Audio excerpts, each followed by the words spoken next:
చిత్తం నా జీవితంలో వెలుగు నింపావయా, వ్యర్థముగా ఉన్న జీవితానికి అర్థం చూపావయా.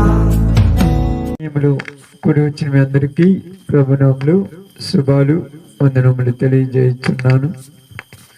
బైబిల్ గ్రంథంలో నుంచి తిమోతికి రాసినటువంటి మొదటి పత్రిక అపోస్తలుడైనటువంటి పౌలు గారు తిమోతికి రాసినటువంటి ఆ సందర్భం కాదు కానీ కొలసీలకు రాసినటువంటి పత్రిక, కొలసీలకు రాసిన పత్రిక 3వ అధ్యాయము 5వ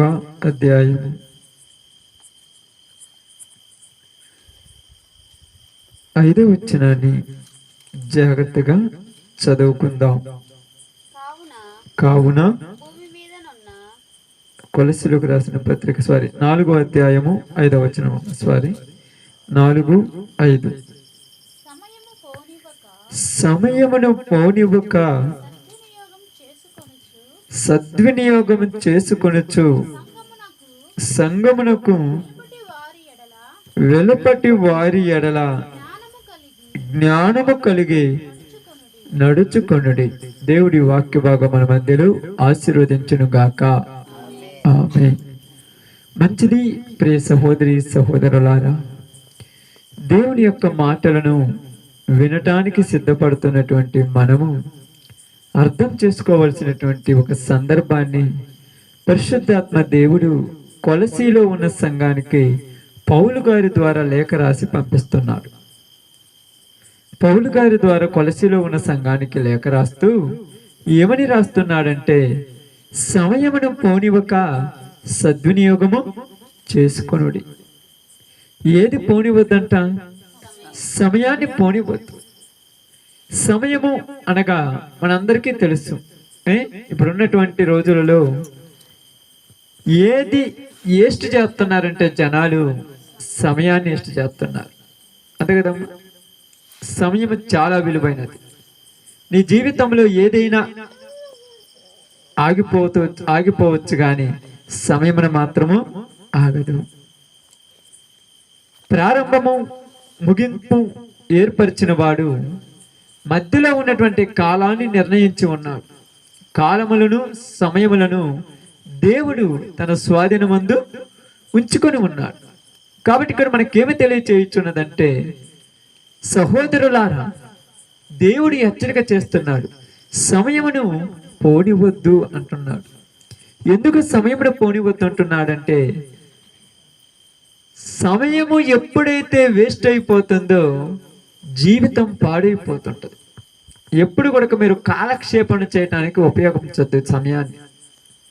అందుకని మీకు చెప్తున్నాను, దేవుడు మన జీవితాలలో వృద్ధి పరచాలన్నా, మన బ్రతుకులలో అభివృద్ధి జరిగించాలన్నా మనం సమయం ఏం చేయాలంట? సద్వినియోగం చేసుకోవాలి. ఎలాగ సద్వినియోగం చేసుకోవాలంటే, దేవుని మాటలను ధ్యానించుకుంటూ, పరిశుద్ధాత్మ దేవుని సహాయము కోరుకుంటూ, ఆయనలో నడవటానికి, ఆయనలో జీవించటానికి, ఆయన ఇష్టానుసారంగా బ్రతకటానికి మన జీవితంలో మనం సమయాన్ని ఉపయోగించుకుందాం.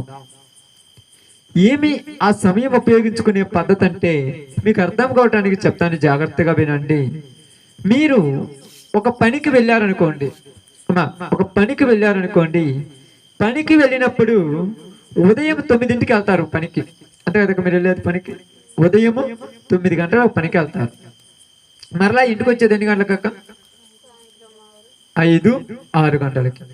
ఈ 5-6 గంటలకి, లేదా 5 గంటలు అనుకుందాం, 9 గంటలకు పనికి వెళ్ళిన నువ్వు 5 గంటల దాకా పని చేయాలి. ఈ మధ్యలో ఉన్న సమయం మొత్తం కూడా నువ్వేం చేయాలి? పనే చేయాలి. ఇప్పుడు 9 గంటల నుంచి 5 గంటల దాకా పని చేయమన్నప్పుడు 9 గంటల నుంచి 5 గంటల దాకా పనే చేస్తామా? మరేం చేస్తాం? మధ్యలో అన్నం తింటాం. అన్నం తినడానికి ఏమి ఇస్తారమ్మా? సమయం ఇవ్వబడుతుంది. ఏ టైం అంటే 9 నుంచి 1 గంట దాకా పనిచేసిన తర్వాత 1 గంట నుంచి 2 గంటల దాకా అన్నం తినమంటారు. మరలా 2 గంటలకు స్టార్ట్ చేస్తే 5 దాకా పని చేస్తావు. అంటే అన్నం తినే సమయం కొరక దేంట్లో నువ్వు ఖర్చు పెట్టుకుంటున్నావు? పనికి పోయిన సమయంలోనే ఖర్చు పెట్టేస్తున్నావు.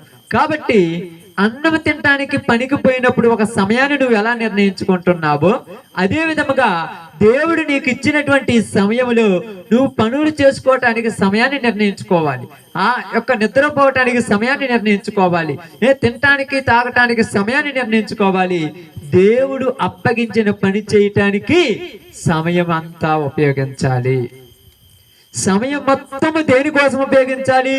నువ్వు దేనికోసమైతే పంపబడ్డావో, నువ్వు దేనికోసమైతే వెళ్ళావో దానికోసమే ఉపయోగించాలి. అంతేనా కాదా?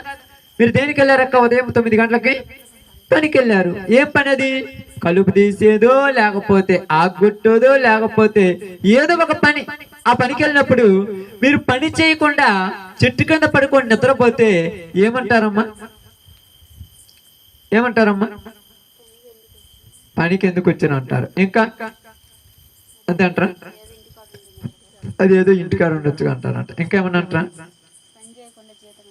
పని చేయకుండా జీతం పెట్టవుతుంది. ఇంకా ఏమన్నా అంటారా? ఇంకేమంటారా? అని చెప్పారు. ఇంకేం లేవా? ఒకటే చెప్తారు, ఊరకనే కూర్చుంటే ఏమవుద్ది? పొద్దు పోతుంది, తొందర చేయండి అంటారు. పొద్దు ఏమవుతుంది? పొద్దున ఆపచ్చు కదా గంటతోటి.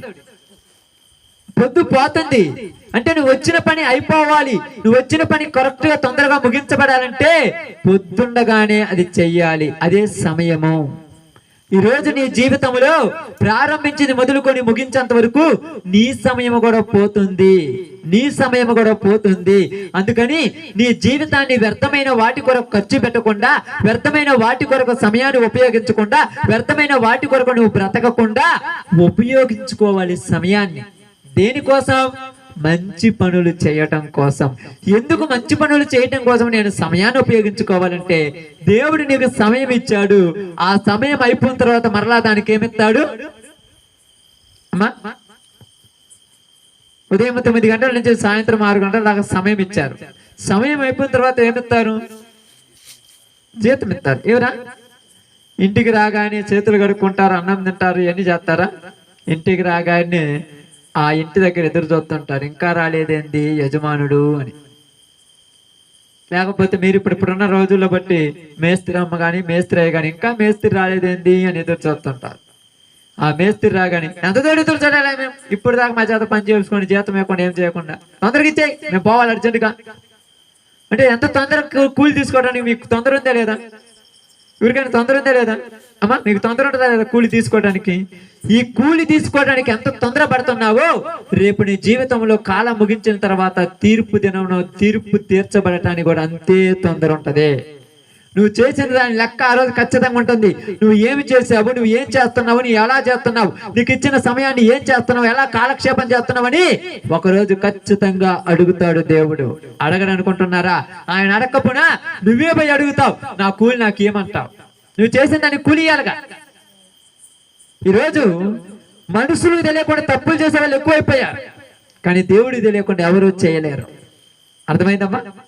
దేవుడికి తెలియకుండా ఎవరు చేయలేడు. మనుషులకు తెలియకుండా ప్రతివాడు చేస్తున్నాడు. ఊహల ద్వారా, చూపుల ద్వారా, ఆలోచనల ద్వారా, మాటల ద్వారా, ఇంకిప్పుడు చెప్పాలంటే ఈ పనికి మాలిన వైర్లెస్ సెల్ ఫోన్ల ద్వారా, ఏట ద్వారా పడితే వాడి ద్వారా చేసే వాళ్ళు ఎక్కువైపోయారు. మరి దేవుడికి తెలియకుండా చేసే వాళ్ళు ఎవరైనా ఉన్నారా? ఎవరైనా ఉన్నారా? ఎవరు లేరు. ఆయన హృదయ ఆంతర్యములను ఎరిగినవాడు, హృదయములో ఉన్నటువంటి బుద్ధులన్నీ ఎరిగినవాడు.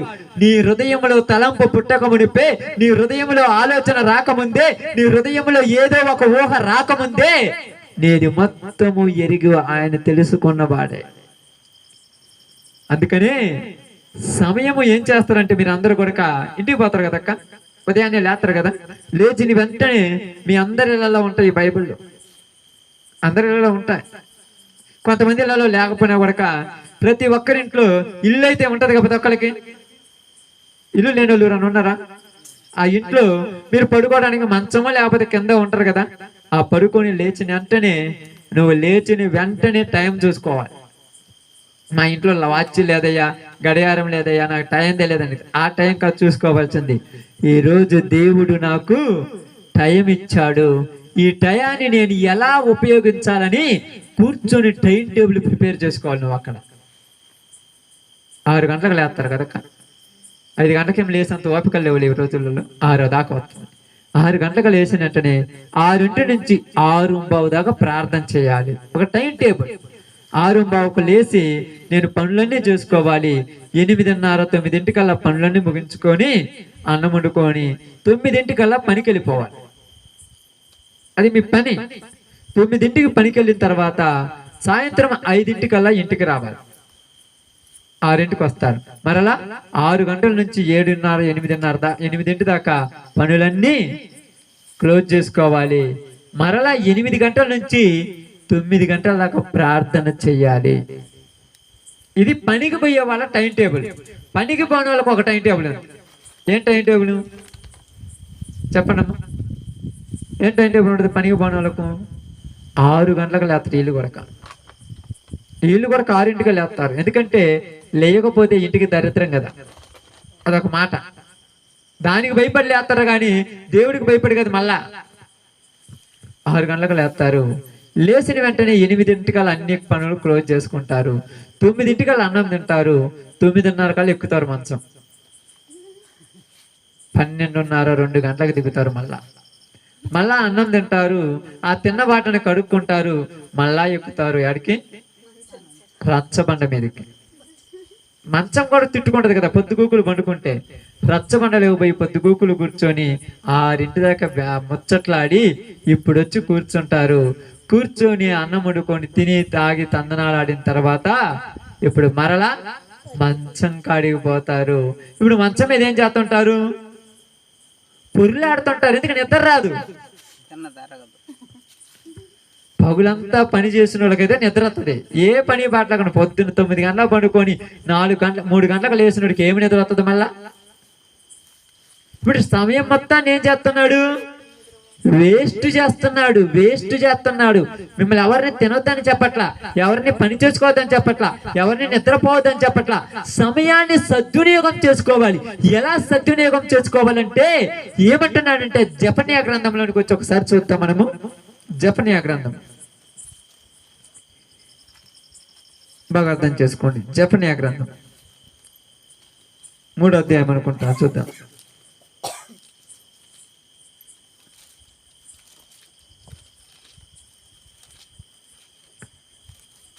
జెఫన్యా గ్రంథము 2వ అధ్యాయం 1వ వచనం నుంచి జాగ్రత్తగా చూడండి. సిగ్గుమాలిన జనులారా కూడి రండి, పొట్టు గాలుకు ఎగురునట్లు సమయము గతించుచున్నది. విధి నిర్ణయము కాకమునిపే, యెహోవా కోపాగ్ని మీ మీదికి రాకమునిపే, మిమ్ము శిక్షించుటకు యెహోవా ఉగ్రత దినము రాకమునిపే కూడి రండి. దేశములో సాత్వికులై ఆయన న్యాయ విధులను అనుసరించి సమస్త జీనులారా యెహోవాని ఎదుకుడి. మీరు వెదికి వినయము గలవారై నీతిని అనుసరించిన ఎడల ఒకవేళ ఆయన ఉగ్రత దినమందు మీరు దాచబడుదురేమో. ఏమని మాట్లాడుతున్నారంటే ఇక్కడ బైబిల్ గ్రంథంలో ఏమంటున్నాడంటే సిగ్గుమాలిన జనులారా కూడి రండి అంటున్నాడు. ఎక్కడికి రమ్మంటున్నాడు? యెహోవా దగ్గరికి. ఎందుకు రావాలంటే నిన్ను నన్ను తయారు చేసిన వాడు ఆయనే, నీకు నాకు రేపటి దినమందు కూలిచ్చేవాడు ఆయనే, నువ్వు చేసిన పనులకి ప్రతిఫలమును అనుగ్రహించువాడు ఆయనే, నువ్వు చేసిన ప్రతి పనికి రేపు న్యాయ సభలో నిన్ను నిలబెట్టి నీకు తీర్పు తీర్చేవాడు ఆయనే, నువ్వు చేసిన ప్రతి పనిని రేపు నువ్వు లెక్క చెప్పకపోయినా నీ లెక్కలన్నీ కూడా రాసి వాటికి జవాబు ఇచ్చేవాడు ఆయనే. మనం అనుకుంటాం ఎవరు చూడలేదులే, చూడలేదన్న అహంకారంతో ఎక్కువ చేసే వాళ్ళు అయిపోయారు ఈరోజు. పాప దేవుడు పిలుస్తాడు. లెక్కలు ఏది కూడా కొంచెం కూడా తక్కువ కాకుండా ప్రతి వానికి సమాధానం ఇచ్చి మరీ వదిలేస్తాడు. ఎక్కడ? మంచి చేసిన వాడిని ఏమో వదలాల్సిన చోట వదులుతాడు, చెడు చేసిన వాడిని కూడా వదలాల్సిన చోట వదులుతాడు. ప్రతి వాడికి ఒక లెక్క ఉన్నది. ఈరోజు ఈ కళ్ళు ఇచ్చింది దేనికమ్మా? చూడటానికి. ఏమి చూడటానికి ఇచ్చాడు? మంచి చూడటానికి ఇచ్చాడు. ఈ చెవులు ఇచ్చేది దేనికి? వినటానికి. ఏం వినటానికి ఇచ్చాడు? మంచి వినటానికి ఇచ్చాడు. ఈ నోరు ఇచ్చింది దేనికి? మాట్లాడటానికి. ఏం మాట్లాడటానికి ఇచ్చాడు? మంచి మాట్లాడటానికి. నిజంగా మీరు చెప్పి నేను నిజాలే కదా? అబద్ధాలా? అబద్ధాలా నిజాలా? నిజాలే. ఇప్పుడు ఈ కళ్ళు చెడ్డది అని ఎవరంటారు? చెడ్డదని ఎవరంటారు? మనమే. ఎందుకంటావు నువ్వు చెడ్డదని కన్ను? ఇప్పుడు నా కన్ను చెడ్డదని ఎవరంటారు? బాగా ఆలోచించాలి. నా కన్ను, మీ కళ్ళు గురించి నేను మాట్లాడట్లా. నా కన్ను చెడ్డదని ఎవరంటారు? నేను అంటాను. ఎప్పుడు అంటాను? నేను చెడ్డదాన్ని చూసినప్పుడు.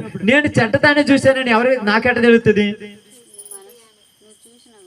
నేను చూసేది చెడ్డదో మంచిదో నాకు తెలుసు. అర్థమవుతుందా? నువ్వు చేసేది మంచో చెడు నీకు తెలుసు. నీకు తెలిసి కూడా చేస్తున్నావంటే ఏమైనావని అర్థము. గలతీయులకు రాసిన పత్రిక వరి చూద్దాం. తొందరగా చూడండి. మీకు అర్థం కావటానికి ఓన్లీ నేను వాక్యం చెప్పదలుచుకోలేదు. ఏదో లేసా సమయం ఉంది కాబట్టి చెప్తున్నాను అంతే.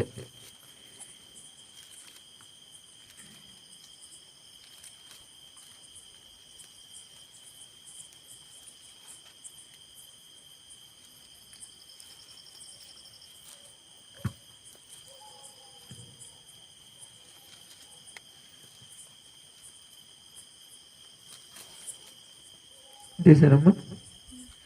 ప్రతి పత్రికలో తెస్సలోనిక పత్రిక మాట రాయబడింది. ఇక్కడ ఈ మాట మీకు జాగ్రత్తగా చెప్తాను, జాగ్రత్తగా గమనిద్దాం. సారీ, తిమోతికి రాసిన మొదటి పత్రిక 1వ అధ్యాయము 14వ వచనము 13వ వచనం చదువుదాం. 13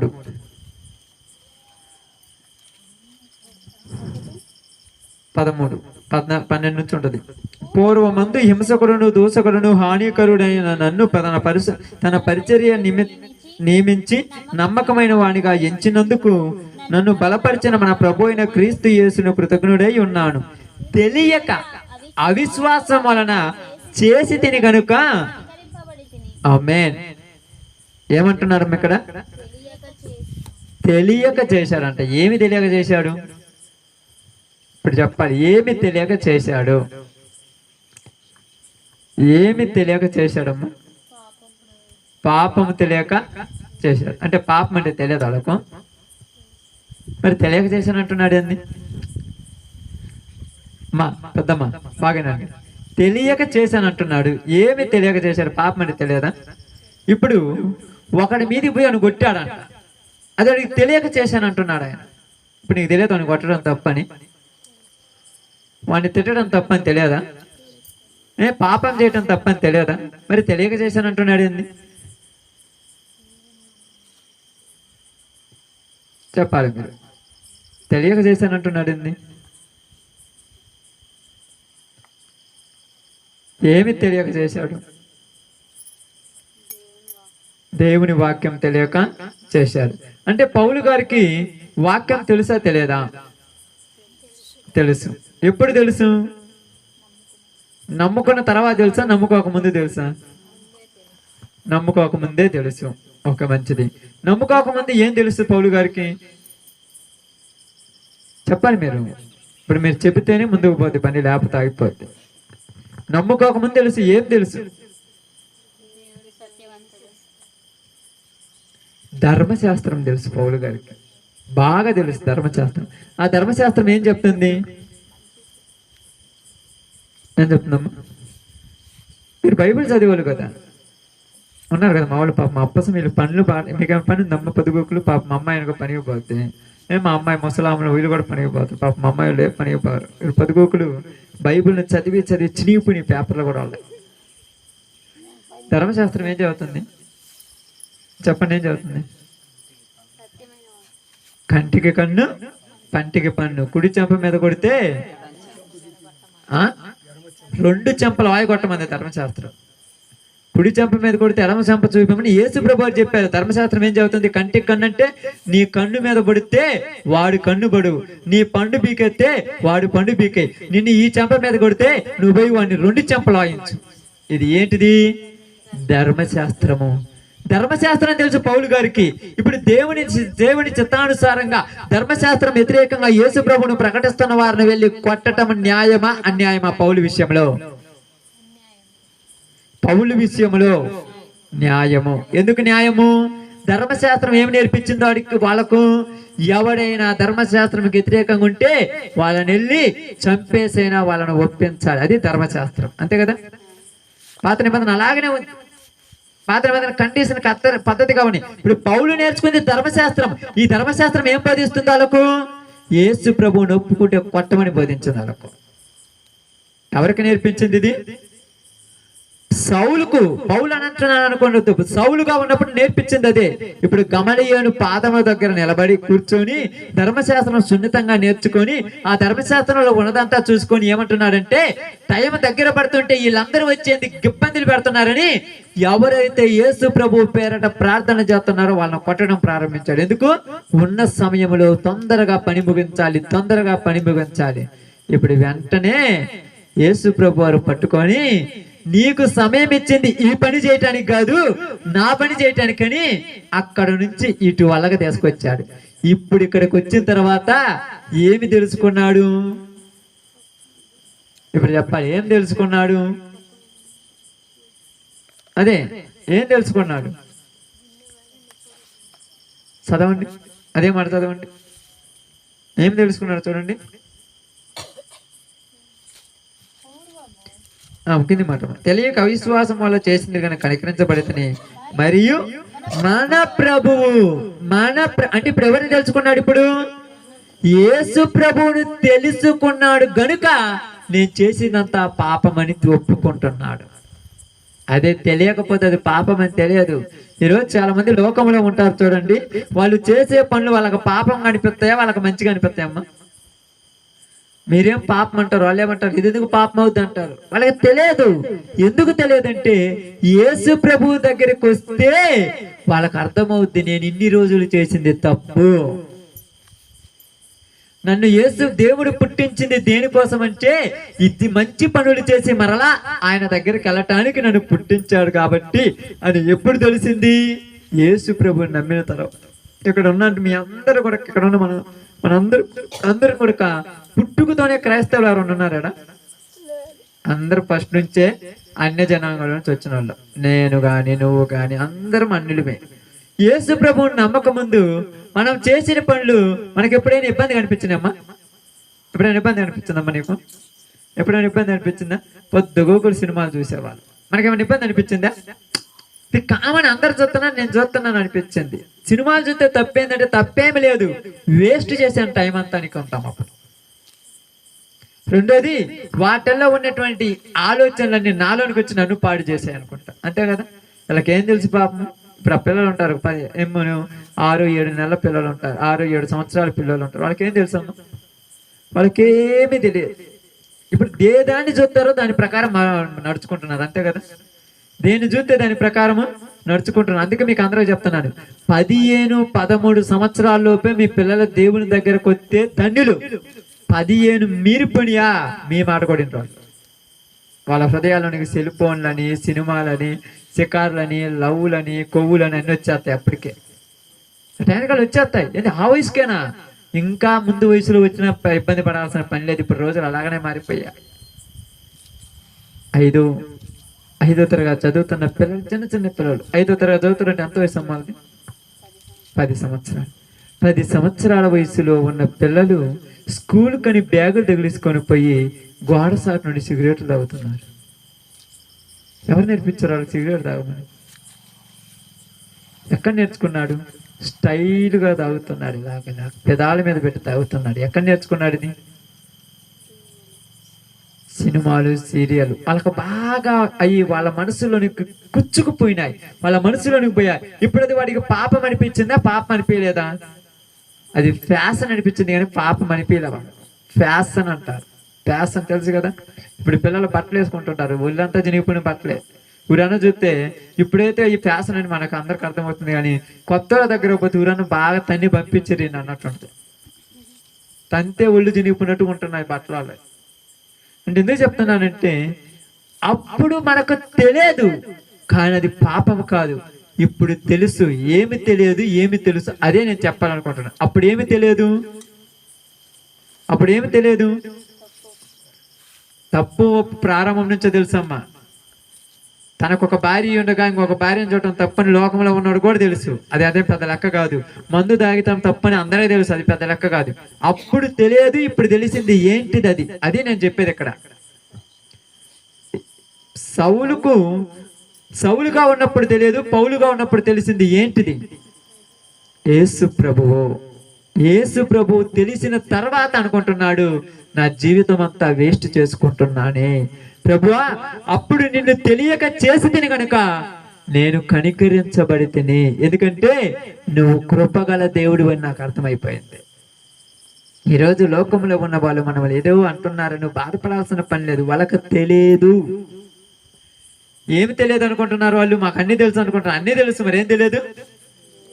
యేసు ప్రభు తెలియదని చెప్పండి అంతే. యేసు ప్రభు తెలిస్తే వాళ్ళు అలా మాట్లాడరు. నేను తెలియదు, తెలియక చేశారు కాబట్టి రేపు దేవుడు వాళ్ళకి క్షమాపణ ఇస్తాడు.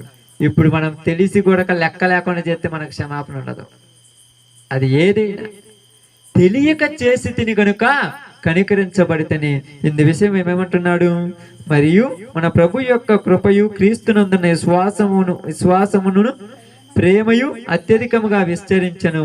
పాపులను రక్షించుటకు క్రీస్తు యేసు లోకమునకు వచ్చనని వాక్యము నమ్మదగినది, పూర్ణాంగీకారమునకు యోగ్యమైనది ఉన్నది. అట్టి వారిలో నేను ప్రధానుడను. నేను నమ్మాను. ఏమి నమ్మానంటే యేసు ప్రభువే నిత్య జీవానికి వారసుడు అని నమ్మాను.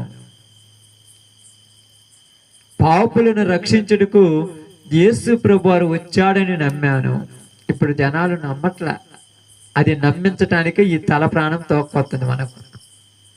అది నమ్మించేటప్పుడు కొడుతున్నారు, తిడుతున్నారు, బూతు మాటలు అంటున్నారు, అయ్యి అంటున్నారు, ఇయ్యి అంటున్నారు. తల ఉంచుకొని పోతున్నాం. ఎందుకంటే యేసు ప్రభు తెలియదు వాళ్ళకు, కాబట్టి తెలిసేంత వరకు ఓర్చుకుందాం. అందువల్ల ఏమంటున్నాడు?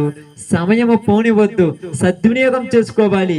ఎలాగంటే సంఘమునకు వెలుపరి వారి ఎడలు ఎలాగుండాలంట? సంఘమునకు వెలుపరి వారి ఎడలు ఎలాగుండాలని చెప్తున్నాడు. ఇప్పుడు చదివిన మాట కొలసీ పత్రిక చదివారు మీరు. మన వాక్య భాగం, పాఠ్య భాగం ఏంటి? కొలసీయే కదా, 4వ అధ్యాయం 5వ వచనం. ఏంటిది? సంగమునకు వెలుపరి వారి ఎడల జ్ఞానము కలిగి నడుచుకొనుడి. జ్ఞానంగా నడుచుకోవాలి. జ్ఞానం లేకపోతే బోర్ల పడతాం. ఎంత జ్ఞానం కలగాలి తెలుసా? మెలకువలతో పోవాలి. అజ్ఞానంతో మాట్లాడకూడదు. జ్ఞానము కలిగి నడుచుకోవాలి. ఏమంటే నీకు ప్రభువు తెలుసు, వాళ్ళకు ప్రభువు తెలియదు. ఇప్పుడు నువ్వు ఏ మాట మాట్లాడినా రేపు దాన్ని దేంట్లో తీసుకొస్తాడు దేవుడు? తీర్పులోనే తీసుకొస్తాడు. మరి వాడిది మాట్లాడితే తీసుకొస్తాడా? మనం అనుకోవచ్చు వాడిని కూడా శిక్షించాలి కదంటే, వాడు ఒకరోజు తెలుసుకుంటే అవన్నీ క్షమించబడతాయి. తెలుసుకోకుండా అలాగనే చచ్చిపోతే నరకానికి పోతాడు. తెలుసుకున్నాడు అనుకోండి, చివరి సమయంలో నన్ను క్షమించు ప్రభు అంటే, ఇప్పటి వరకు తెలియదు, ఇప్పుడు తెలుసుకున్నాడని మొత్తం క్షమించేస్తాడు. ఇప్పుడు మనం కూర్చొని నన్ను కూడా క్షమించు ప్రభు అంటే, పొద్దుగూకులు తెలుపుతున్నావు, ప్రార్థన చేస్తున్నావు, వాక్యం చెప్తున్నావు, పాటలు పాడుతున్నావు, నిన్నేంద్ర పొద్దుగూకులు క్షమించేది? ఇప్పుడు తేడా అర్థం కావట్లేదా? నేను తేడా అర్థం. పని రానోడికి పని వచ్చినోడికి తేడా ఎంత తెలుసా? పని రానోడు నేను ఉన్నాను అనుకోండి, నాకు ఈ యొక్క గోడ కట్టే పని నాకు రాదు. నేను పోయి రాయి మీద రాయి మధ్యలో మాలు పెట్టి రాయి మీద రాయి పెట్టాను అనుకోండి, ఎంత ఎత్తు వచ్చిన తర్వాత ఏమవుతుంది? గాలి వస్తే పడిపోద్ది. మీరు అనొచ్చి ఊరు కట్టిందంటే నేనే అన్నాను అనుకోండి, ఏమంటారు? ఏంది ఇలా కట్టామంటే నాకు రాదు. ఏందమ్మా? నాకు రాదు కాబట్టి పడిపోయినా కూడా ఇబ్బంది ఏమీ లేదు. అదే ప్రసాద్ కట్టిందంటే యాడ్ నేర్చుకున్న పని, ఎన్ని సంవత్సరాలు చేస్తున్న పని అంటారా? అంటే తెలిసిన వాళ్లకు దేవుడు ఒక సమయం ఇచ్చాడు. నువ్వు మారు మనసు పొందినప్పటి నుంచి ఇప్పటి వరకు సమయాన్ని సద్వినియోగం చేసుకుంటున్నావా, పాడు చేసుకుంటున్నావా? ఉపయోగించుకుంటున్నావా, పోగొట్టుకుంటున్నారమ్మా? నిజంగా చూడండి, మీకు బైబిల్ చదవాలంటే ఎంత భారం అనిపిస్తుంది అంటే 2000 కింటాలు నెత్తిని పట్టుకొని మోసినంత బరువు అనిపిస్తుంది. 2000 కింటాలు అంటే 2 టన్నులు. 2000 కంటే ఇంకా టన్నులు అది ఎక్కువే. అంత నెత్తిని పెట్టుకొని మోస్తే ఎంత బరువు ఉంటుందో అంత ఉంటది. అదే ఓర కూర్చొని మాట్లాడటం పోయి ఇష్టం అవుద్ది. ఇప్పుడు మీరేమంటారంటే వీళ్ళందరూ మాట్లాడుతున్నారు కదా, నేను పోయి కూర్చు మాట్లాడుకుంటే తప్పేందంటే వాళ్ళకు తెలియదు, నీకు తెలుసు. ఆమేన్. అప్పుడప్పుడు నేను చూసిన కాబట్టి మా అమ్మాయి వాళ్ళు కూర్చుంటారు కదా, మీరు కూర్చుంటారు కదా, అప్పుడప్పుడు తెలిసిన వాళ్ళతో కూర్చుంటున్నారు, తెలియని వాళ్ళతో కూర్చుంటున్నారు పొద్దుగూకులు. ఇప్పుడు వాళ్ళు మాట్లాడే మాటకు మీరు సమాధానం ఇస్తారు, తప్పదు. ఇప్పుడు మీకు టైం వేస్ట్ అవుతుందా, వాళ్ళకి టైం వేస్ట్ అయిపోతుందా? వాళ్ళకి అసలు వేస్ట్ కాదు. వాడు ఒక లాస్ట్లో మారి నన్ను ప్రభువా నన్ను క్షమించే, ఇన్ని రోజులు తెలియక చేశాను క్షమించమంటే వాడిని క్షమించేస్తాడు.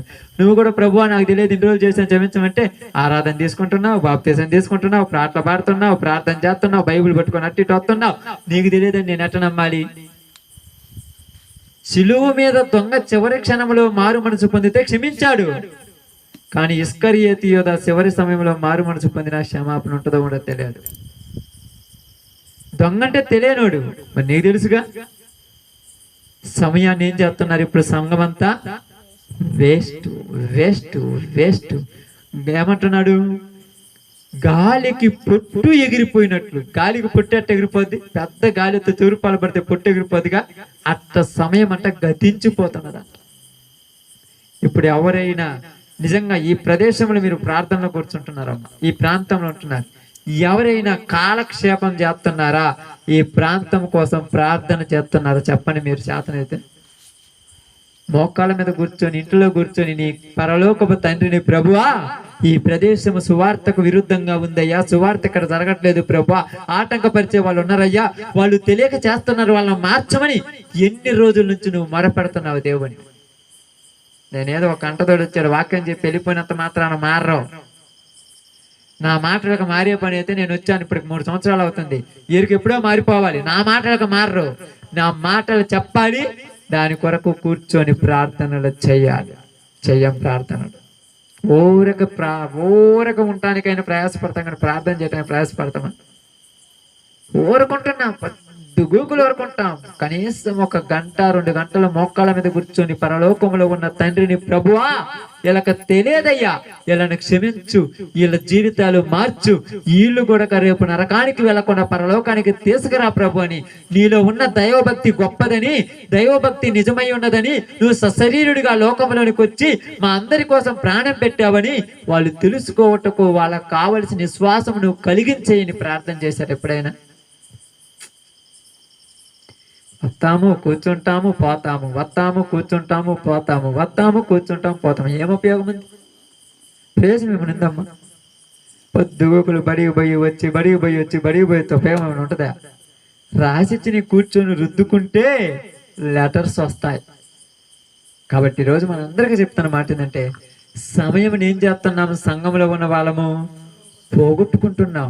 సమయం పోయిందనుకో, రేపు ఏం చేస్తాడు ఆయన? లెక్క అడుగుతాడా లేదా? ఎక్కడ అడుగుతలేరు. ఇప్పుడు అబ్బాయి ఉన్నాడు పాపం, పనికి వెళ్తుంటాడు, బేల్దార్ పనికి వెళ్తుంటాడు కదా. వెళ్ళినప్పుడు అబ్బాయి టాలెంట్ మేస్త్రికి తెలుసు, రోజుకు రూమ్ కొడతాడు, రూమ్ ప్లాస్టింగ్ చేస్తాడు, రోజుకంత రూమ్ ప్లాస్టింగ్ చేస్తాడని తెలిసింది. వెళ్ళాడు, ఆ రూమ్ ప్లాస్టింగ్ చేసుకుని ఇంటికి రమ్మన్నాడు. పోయాడు, పొద్దున్నే టిఫిన్ తీసుకొని పోయాడు, తిన్నాడు. రూమ్ ఎంత లేకలే, మధ్యాహ్నం చేయొచ్చులని మధ్యాహ్నం దా పడుకున్నాడు. మధ్యాహ్నం బరిగా అన్నం తిన్నాడు. 3 గంటలకు స్టార్ట్ చేస్తే 2 గంటలకు 5 గంటలకు అయిపోద్ది అన్నాడు, పడుకున్నాడు. ఇప్పుడు 5 గంటలకు లేసి మాలు కలుపుకొని అది కొట్టాలంటే అయిపోద్దా? ఇప్పుడు మేస్త్రి ఏం చేస్తున్నావు అంటే, చేస్తానంటే ఇప్పుడు మేస్త్రి ఏమంటా, నీ టాలెంట్ కు నువ్వు చేసే పని ఇది కరెక్ట్ అంటే, ఎప్పుడు దాకా నువ్వు ఉన్న టైం అంతా టేస్ట్ చేసి ఏం చేసావు? ఓరక కాలక్షేపం చేసావు. రేపు నుంచి నువ్వు పనికి అవసరం లేదు పోమంటాడు. ఇప్పుడు అదే చేస్తున్నాం మనం కూడా. మన కాడ ఉంది టాలెంట్ లేదన్నట్లా, కానీ ఉన్న టైం మొత్తం పోగొడుతున్నాం. ఏదో ఒక టైంలో చేయాలనుకుంటున్నాం, కుదురుతుందమ్మా? అయితే నీకున్న టయాన్ని నువ్వు ప్రారంభం నుంచి సోమవారం నుంచి శనివారం దాకా నీకు సమయం ఉంది. సోమవారం నుంచి శనివారం దాకా రోజుకు 1 గంట తోడేసుకున్న 6 గంటల తోడి నువ్వు ఈ ప్రదేశం కోసం ప్రార్థన చేస్తున్నావా? 6 గంటలు రోజు 1 గంట తోడి ఈ ప్రదేశం కోసం ప్రార్థన చేస్తున్నావా? సమయం వేస్ట్ అయిపోతుంది, మీకు అర్థం కావట్లా. ఆ సమయం వేస్ట్ అయిపోయినప్పుడు రేపు యజమానుడు ఒక రోజు వస్తాడు. ఆ రోజు నీకు ఇచ్చిన సమయాన్ని ఏం చేసావంటావు? అయ్యా నాకు తెలియదంటే తెలియదని చెబితే ఆయనేం పిచ్చోడు కాదు మనలాగా ఉండటానికి. ఏదో కాలక్షేపం చేస్తుంటారు చాలా మంది, కాలయాపన చేస్తుంటారు. ఏమవుతుంది కాలయాపన చేస్తే? చాలా మంది గొప్పలుగా అభివృద్ధి చెందినారంటానికి ఎగ్జాంపుల్ ఏంటంటే వాళ్ళు టయాన్ని వేస్ట్ చేయాలి, ఉన్న టయాన్ని ఉపయోగించుకున్నారు. ఈరోజు నువ్వు నేను మన టయాన్ని ఉపయోగించుకోవాలి, సమయమును పోనివ్వక సద్వినియోగం చేసుకోవాలి. సద్వినియోగం చేసుకుంటే మనం రోజు ప్రార్థనలు చేస్తుంటే మన పక్షాన దేవుడే నిలబడి ఈ ప్రదేశాలలో వెళుతున్న ప్రాంతాలలో సువార్త జరిగిస్తాడు. ఆటంకాలన్నీ కూడా ఆయన ఆపుతాడు. కానీ మనం చేయకపోతే ఆయన ఏం చేస్తాడు? కౌలుకు పొలం తీసుకున్నాను, 1-2 ఎకరాలు తీసుకున్నాను కౌలుకు పొలము.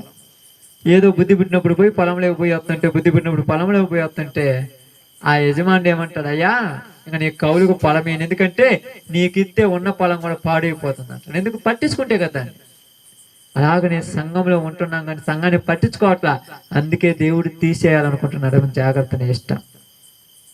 నీ దగ్గర నుంచి దాన్ని తీసేస్తాడు. తీసేసి వేరే వాళ్ళకి ఇచ్చినప్పుడే దానివల్ల నీకు ప్రయోజనం ఏమీ లేదు. కాబట్టి ఈరోజు మీ అందరితో చెప్పిన ఒక చిన్న మాట ఏంటంటే సమయమును పోగొట్టుకోవద్దు. మరి ఏం చేయాలంటే సమయంలో, దేవుడిచ్చిన సమయంలో ప్రార్థనలు చేయండి, విజ్ఞాపనలు చేయండి, వాక్యాన్ని ధ్యానించండి. నీ కొరకు, నీ కుటుంబం కొరకు, నువ్వు ఉన్న ప్రదేశం కొరకు రాత్రింబగలు ఉపవాసాలు ఉండి ప్రార్థన చేయండి. దేవుడు గొప్ప కార్యము చేస్తాడు. అలాంటి కృప దేవుడు మనకు అనుగ్రహించును గాక. ఆమేన్. అందరం గురుక తల వంచి